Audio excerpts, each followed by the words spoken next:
Welcome to the deep dive.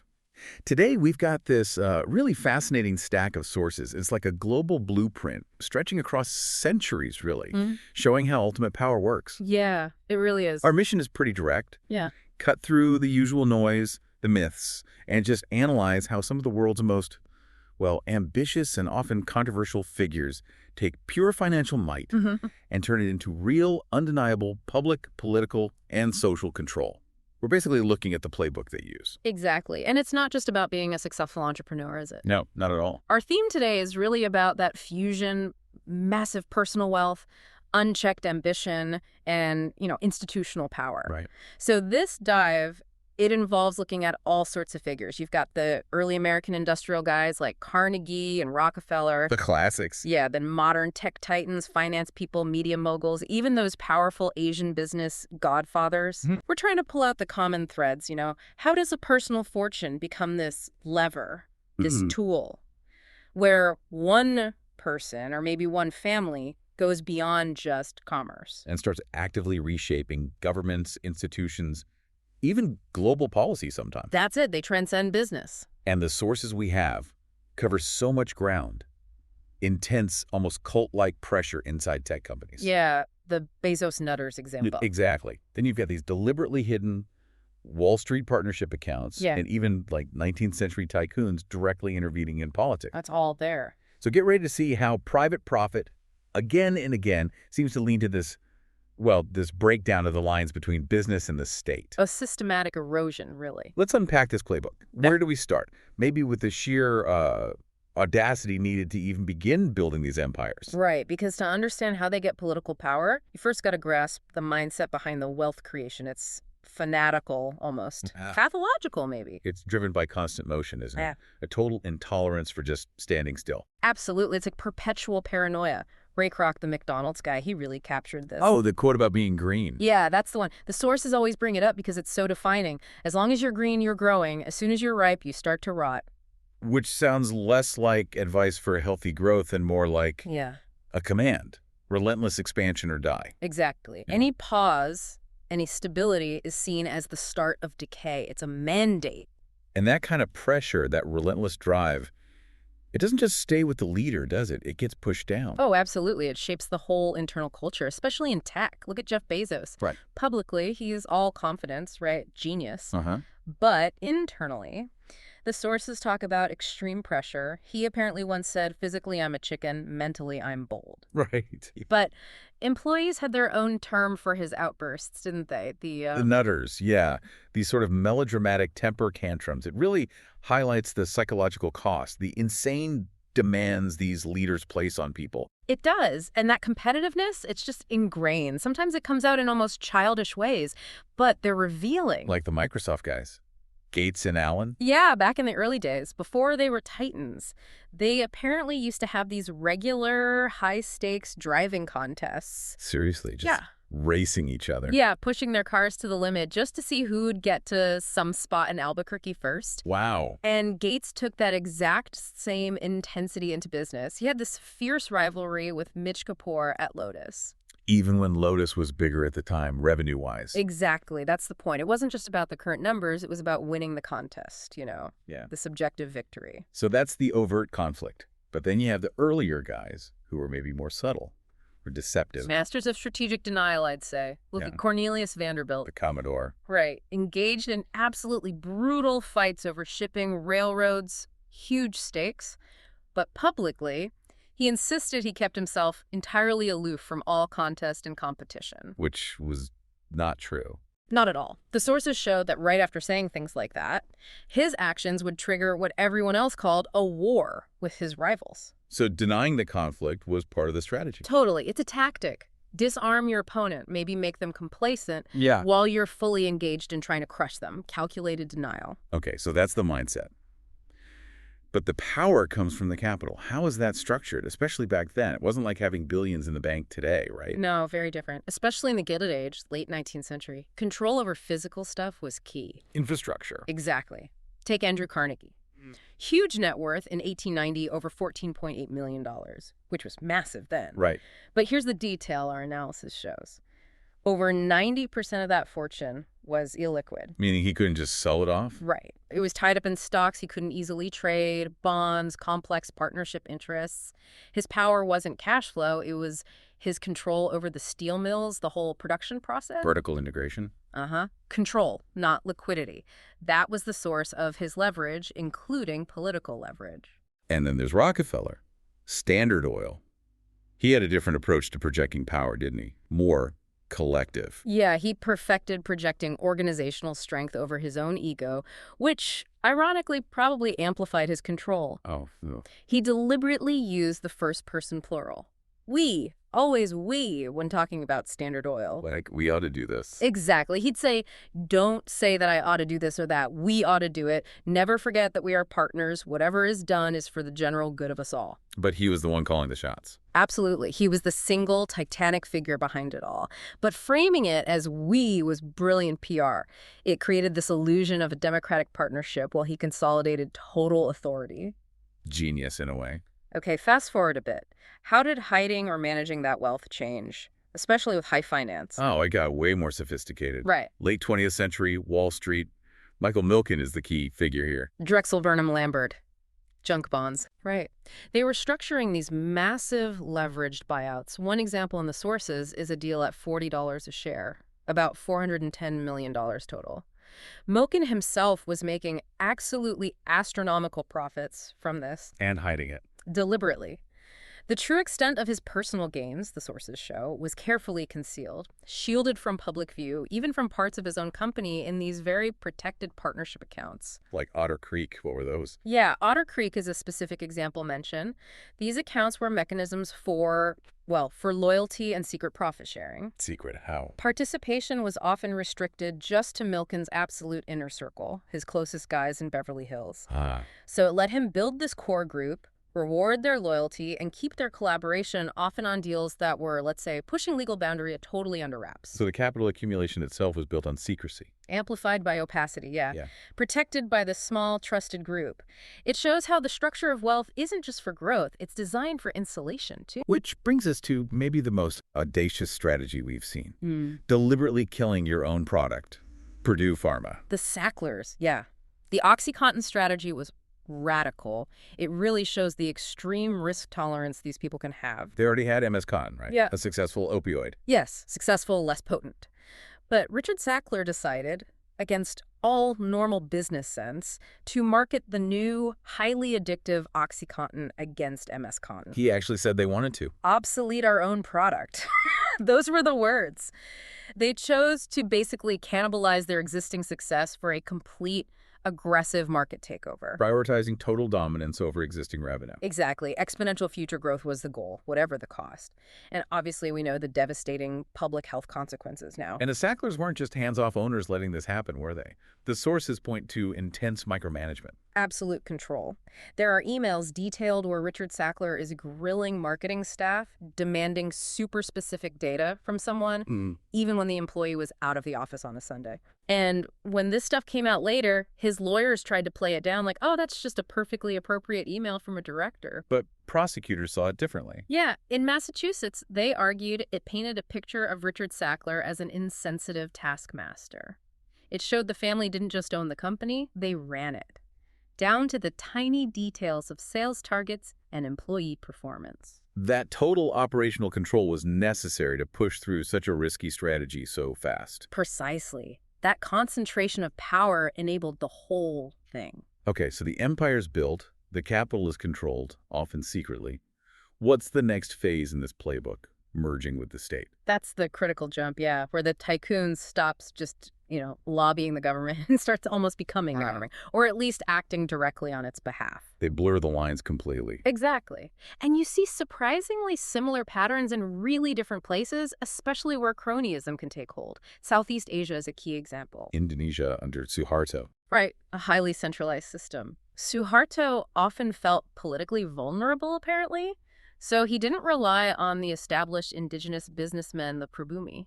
Who did he turn to then? He turned almost reflexively, the sources say, to ethnic Chinese businessmen. He saw them as unthreatening ethnic Chinese outsiders. Why unthreatening? The thinking, reportedly, was that because they lacked a natural political base among the majority population, they'd be entirely dependent on his patronage.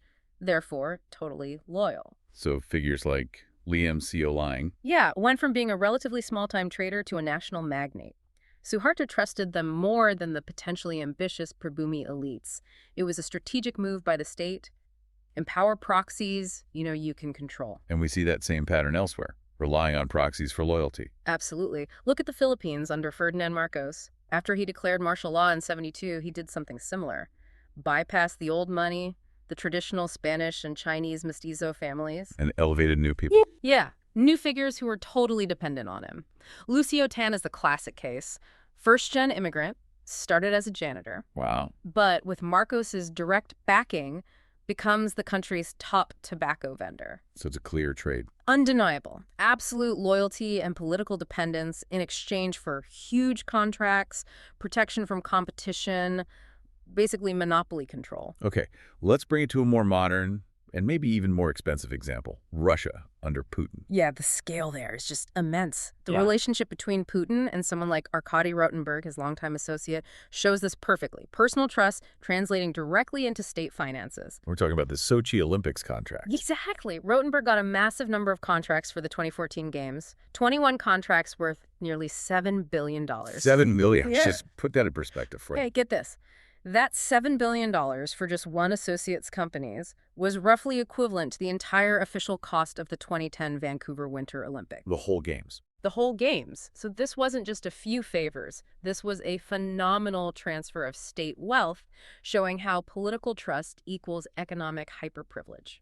And Rotenberg himself acknowledged this unique relationship. He did. He described his connection with Putin not just as business, but as a duty, a burden, and a matter of trust. The political relationship comes first, the money follows. And this system became more formalized in Russia, didn't it? Especially after the whole Yukos affair. Yeah, that seemed to be a turning point. Putin apparently divided his inner circle consciously into two groups. Okay. You had the official economics group, the formal advisors, the technocrats, but then you had this parallel group of business people. Who weren't officially advisors. Right, kept outside the formal structure. Right. But, and this is critical, they were specifically tasked and empowered by the state to establish control over property and financial flows. So deniable state control through proxies. Pretty much. A highly effective way for the state to manage strategic assets, guide economic policy, and make sure the money flowed in ways that benefited the ruling elite and their friends. Okay, let's shift back to the U.S., but a different kind of merger. Using media itself as the political tool. William Randolph Hearst. Oh, Hearst is the ultimate example of that. He didn't just own newspapers, he weaponized them for his political ambitions. He famously saw no contradiction between the imperatives of running a campaign and publishing a newspaper. Yeah, I mean, that's just a stunning admission, isn't it? Complete conflict of interest embraced. So he wasn't reporting on the 1900 election. He was plotting it, like a continuing front-page soap opera in his papers. He deliberately cast William Jennings Bryan as the hero, the good guy, and President McKinley as the villain. His newspapers were basically his campaign flyers. Huge mass distribution propaganda machines. Yeah. Designed explicitly to shape public opinion and win elections. Even earlier than Hearst, you had industrialists trying to directly override government policy using their moral authority. Financial clout. Both. Andrew Carnegie again. He was fiercely against the U.S. occupation of the Philippines after the Spanish-American War. And he wasn't quiet about it. Not at all. He publicly, bluntly asked, how many lives of American volunteers is occupation of the Philippines worth? That's pretty direct. But he went further. He actually suggested that American soldiers who'd volunteered to fight Spain to free Cuba should refuse orders to fight Filipinos, said the president had taken advantage of them. He was calling for soldiers to disobey orders. Essentially, yes. A private citizen, using his fame and fortune, calling for something close to mutiny against a sitting president's foreign policy. It shows the scale of ambition to act like a political sovereign. Okay, fast forward again. Modern finance. The weapon isn't steel or newspapers anymore. It's information, right? Information is the currency. Yeah. Especially market-sensitive information. And the SAC capital model under Steve Cohen is maybe the peak example of institutionalizing the exploitation of that. How did it work? What was the expectation? Inside SIK Capital, employees knew the deal. You were expected to provide your best trading ideas directly to Steve Cohen. And best ideas meant? The sources, including key witnesses, are clear. It meant inside information, non-public material information. One guy was explicit. He said he wasn't alone in understanding this. It was just the implicit, institutionalized way things worked there. The whole company structure was geared towards harvesting inside info for Cohen. That's what the evidence suggests, yeah. For his personal gain. And the power of these big financial players, Yeah.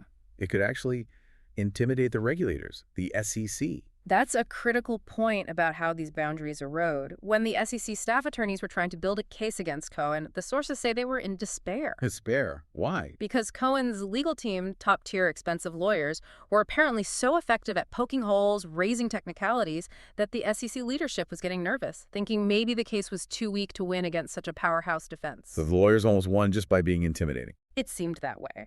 The staff attorneys apparently had to scramble, looking for other, maybe unrelated violations, just to find some mechanism to shut SAC down. It shows how hard it is to hold that kind of concentrated financial power accountable. And this fight over control doesn't just happen between the company and the outside world, does it? It happens inside, too. Oh, definitely. Even between the people who built the empire together. Look at Carnegie and his partner, Henry Clay Frick. Frick ran the day-to-day operations of the steel company. Right.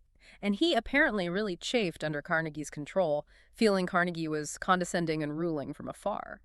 Frick believed and said that he knew infinitely more about coke, the fuel for steelmaking, than Carnegie, the majority owner, did. So it was a power struggle over who really knew best. Exactly. Who had the specialized knowledge and therefore who had the right to dictate strategy for this massive industrial machine they'd built. The money might be shared, but control, always up for grabs. So when you get this complete fusion wealth, business, politics, all concentrated in one person, the lines just blur everywhere, don't they? Personal life, corporate image, it all merges. Completely. The public persona stops being just incidental. It becomes this crucial asset, something that has to be manufactured, curated, controlled obsessively. Right, because public perception is power. It's currency. Exactly. Henry Ford understood this perfectly. He deliberately crafted this very specific image. Not the typical rich industrialist. No, he was portrayed almost as a Thoreau-like figure, deeply anti-elitist. He made a point of shunning the usual trappings of the nouveau riche. No gambling, no fancy horse racing, no yachts. He presented himself as more down-to-earth. Yeah, simple, rural American values. He openly disparaged intellectuals. It was a strategy, and it played brilliantly to a huge populist audience that was suspicious of old money and elites. And in the media world, that need for control becomes even more intense because of the constant scrutiny, right? Like with Oprah Winfrey. Oh, absolutely. She became hyper-focused on controlling her narrative, mainly because she hated the tabloids so much, called their methods verbal pornography. So how did she control it? She clamped down internally. Zero tolerance for leaks. Employees got fired. And get this, to stop casual conversations from becoming tabloid fodder, she made a rule. A rule? Yeah. Outside the office, employees had to call her Mary, a pseudonym. Wow. Just to prevent eavesdropping turning into gossip. It shows how deep that control goes. It infiltrates even the most basic interactions. The whole company starts acting like a personal security detail. And in Silicon Valley, image is everything, isn't it? Especially when maybe the product isn't quite there yet. Elizabeth Holmes? Theranos, yeah, prime example. Her image was totally strategic. The black turtleneck, the black pants. It's Steve Jobs look? It wasn't an accident. A colleague apparently suggested she should dress the part because people were already making the comparison to Jobs. It was conscious. Yeah. Tactical. Absolutely. Designed to project this image of a focused visionary genius, to build confidence, get investors on board, reinforce her absolute control over the company's story, even while the tech itself wasn't working. But these empires, built around one dominant personality, they're powerful, but also fragile, aren't they? Especially when it comes to succession. Incredibly fragile. The moment the founder's grip weakens, you often see chaos, bitter feuds. Like the Redstones. Viacom, CBS. Quintessential modern example of that instability. Sherry Redstone's position as Sumner's heir was always shaky. It apparently led to these furious outbursts from Sumner whenever he felt she was getting ahead of herself. He wouldn't give her the real power. He made it clear she might eventually become a non-executive chair, he said, but he would not give her the title of chief executive. Because the CEO title is the real operational power. Exactly. Chair can be symbolic. CEO runs the show day to day. The fight wasn't just about ownership. It was about immediate executive control. And you see similar personality clashes, that sort of tyrant style, making succession hard elsewhere too. Yeah, look at Jeffrey Katzenberg at DreamWorks and Steve Jobs. Someone described them both as tyrants with an amazing gift of gab. And they knew it. Well, Katzenberg apparently admitted it quite openly. Everybody thinks I'm a tyrant. I'm usually right. Well, that's self-awareness. It's fascinating, right? This belief that their singular vision, their being right, justifies the ruthless, uncompromising control. It works for building an empire fast, maybe? But it's poison for handing it over. Exactly. It makes delegation, succession almost impossible. And if the whole company is built on family ties, not professional structures, does that make it even worse? Exponentially worse. The Gucci family drama is the textbook case. Right. That went on for years. Yeah, total instability, because it was all about inherited control and family feuds. At one point, Paolo Gucci, who was a director and shareholder, got so fed up with being kept in the dark. He demanded to see the books. Yeah, basically stormed in saying, I am a Gucci director and shareholder. I have a right to know what is going on. What is happening to all the millions pouring in here? That kind of internal implosion, driven by family politics. It shows the failure point, doesn't it? When these personal empires try to operate on a huge global scale without proper checks and balances, relying just on bloodlines or loyalty, it often falls apart. Okay, finally, let's talk about the money itself. How does this concentrated wealth not just stay there, but actually grow faster, reinforcing their power? Right, the financial physics of it. Thomas Piketty's work on inequality really sheds light on this. What did he find?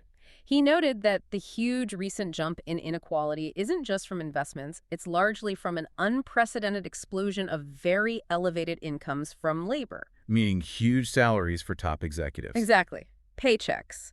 Piketty suggests these top managers often have the power to basically set their own pay. Well, think about it. Compensation committees are often made up of their peers, and it's really hard to objectively measure one person's productivity in a giant, complex company. So pay often gets set without any clear relation to their individual productivity. They're effectively writing their own rules for compensation from the inside. Pretty much. And then there's the sheer size of the capital itself. Big money makes money faster. Feedback loop. Exactly. The sources use university endowments as a great example. Perfect proxies for large pools of institutional wealth. Harvard, Yale, Princeton, the big ones. Right, the top trio. Between 1980 and 2010, their huge multi-billion-dollar endowments got an average return of 10.2% per year. Which sounds good, but how does it compare? That's the key. It was twice the return, 5.1%, that universities with smaller endowments achieved over the same period. Wow, double the return just because they already had more money. It illustrates that basic financial principle. The greater the endowment, the greater the return. Big pools of capital can afford the best managers, get access to exclusive investments like private equity or hedge funds, and they can ride out market downturns that crush smaller players. So the rich literally get richer faster. It's baked into the system. It accelerates. The concentration reinforces itself. Hashtag tag, tag, tag, outro. So when you lay it all out, the playbook seems remarkably consistent, doesn't it? Whether it's 19th century railroad barons or 21st century tech giants. Yeah, the core elements are there. Personal will combined with this immense concentrated capital. It consistently challenges, gets around, and often just overwhelms the normal structures. Legal systems, regulations, political boundaries. From Rockefeller's we that masked his control to Rotenberg getting billions in state contracts. They use their wealth strategically. It's not just for luxury. No, it's a tool to shape their own environment, define their own rules. The goal seems to be perpetual growth, uninterrupted operation, and complete insulation from any real external challenge or scrutiny. So we've seen the pieces. That relentless drive, the strategic use of conflict or denial, wealth as patronage, manipulating information, controlling the narrative. Obsessively controlling the narrative, yeah. Both inside and outside. And that leaves us, and you listening, with a pretty critical thought, doesn't it? I think so. This whole history, looking at these tycoons across time and industries, it really demonstrates that Huge, concentrated wealth doesn't just exist within a system. It actively seeks to define the system itself. It wants to write its own laws, create its own environment. Right.